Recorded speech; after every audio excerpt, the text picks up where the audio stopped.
আমি কেন মানে বেঁচে রইলাম, হ্যাঁ এইভাবে কি বেঁচে থাকা সম্ভব?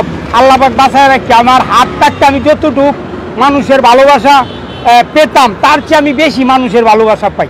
এই ব্যবসার পুঁজি আমি টুকটাক আমার কিছু ছিল, বেশি পুঁজি লাগে নাই, 500 টাকার দিয়া শুরু করছিলাম। সেই 500 টাকার কলম দিয়া আস্তে আস্তে আস্তে আস্তে হ্যাঁ আমি মানে পুঁজি বড় করছি। ভিক্ষা জিনিসটা ভালো না, ভিক্ষা জিনিসটা আসলে এটা পূর্ণ নিজেদের ওয়াইট কমে যায়। হ্যাঁ, মানুষ তার মানে ভিক্ষা বৃত্তির পছন্দ করে না, যে এই লোকটা ভিক্ষা করে 2000 টাকা কামাইছে, কামাইতারে টাকা, কিন্তু তার মান রইল না, সে কি করে ভিক্ষা করে।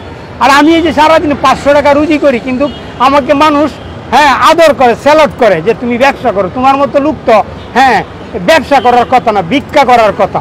হ্যাঁ, যে তুমি ব্যবসা করো, তোমাকে আমরা স্যালুট করি। যে এই যে একটা সম্মান পাওয়া, হ্যাঁ এই সম্মানটা যে পাওয়া, এটা কিন্তু ভিক্ষা করলে পাইতাম না। মানুষে কিন্তু আমাকে আদর করে, এই জন্য খুব স্নেহ করে, খুবই আমাকে ভালোবাসে মানুষে, ঠিক এই জন্য। যার ফলে আমি মনে করি টাকাই সব কিছু না মানুষের, মানে হ্যাঁ মানুষকে জিনিস যে দেখান উড়াই, এটাই অনেক কিছু। তাই অনেকেই বলে যে তুমি এই দেশের আমাদের গৌরব। আমি মনে করি আমি গৌরব মনে করি যে আমিও একজন এই দেশের মানুষের গৌরব। হ্যাঁ, কারণ আমার মতো লোক ভিক্ষা করার কথা, আমি ব্যবসা বাণিজ্য করতেছি, মানুষ আমাকে স্যালুট করে।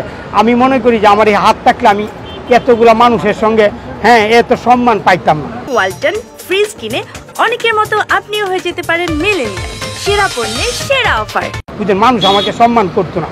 আমার নাম মোহাম্মদ রইসুদ্দিন, বাড়ি মাইমেসিং জেলা নান্দাইল থানা মুসুল ইউনিয়ন সোয়ারপাড়া গ্রাম। 2005 সালে বাংলাদেশ বনাম জিম্বাবুয়ে একটা ক্যাশ খেলা দেখতে চাইছিলাম, ওই টিভিতে চিটাগাঙ্গের মাঠে হইতেছিল। তখনই টিভির এন্টিনা লাগাইতে গিয়ে এন্টিনা পড়ে গেছিল গা পিডিবি লাইনের উপরে, পরে পিডিবি লাইন থেকে এন্টিনার তার দিয়ে কালেকশন হয়ে আমার হাতগুলা পুড়ে নষ্ট হয়ে যায়। পরে ঢাকা মেডিকেল বান ইউনিটে কাটতে ফেলে দিতে হয়। তখন দুইটা হাত যখন মানে নষ্ট হয়ে গেছে গা, আমি এই পৃথিবীতে হ্যাঁ আমি কেন মানে বেঁচে রইলাম, হ্যাঁ এইভাবে কি বেঁচে থাকা সম্ভব, বেঁচে থাকা যায়? হ্যাঁ, কারণ অন্যের কিছু আমার করতে হবে, অন্য আমার সব কিছু করতে হবে। হ্যাঁ, তারপরে আল্লাহ পাক আমাকে বাঁচায় রাখছে।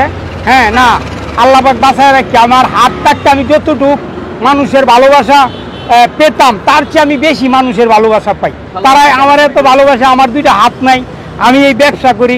হ্যাঁ, ছোটো একটা মানে হকারি ব্যবসা করি। আমারে সবাই এই দেখে আমার সবাই মানে অন্যরকম মানে ভালোবাসে বা অন্যরকম আমাকে সবাই মনে করে। আমি তো ভিক্ষা করতে পারতাম, ভিক্ষা করি না, সবাই আমাকে হ্যাঁ ধন্যবাদ জানাই এটার জন্য। আমি 2013 সালে আমার মা মারা যায় ফেব্রুয়ারি মাসের 3 তারিখ। হ্যাঁ, তারপর আমার ফেব্রুয়ারি মাসের 7 তারিখ আমার এই বিবাহবার্ষিক মানে ডকুমেন্ট হয়। মা মারা যাওয়ার পরে হ্যাঁ আমার ডকুমেন্ট করে আমার বাড়ির পাশে 5 মিনিট হাঁটতে গেলে 5 মিনিটের রাস্তা। হ্যাঁ, এই গ্রাম আর ওই গ্রাম। হ্যাঁ, এই বিয়া শাদি করি 2013 সালে। 13 সালের বিয়া করি। 14 সালে আল্লাহ দিলে আমাকে, আল্লাহ একটা সন্তান দেয়, ছেলে দেয়। সেই ছেলের বয়স প্রায় 10 বছরের হ্যাঁ কাছাকাছি। ছেলেটা আমার মারদেশায় হাফিজি লাইনে পড়াইতেছে। কেনাকাটা আরও আগেই হয়েছে, ছেলের পাঞ্জাবি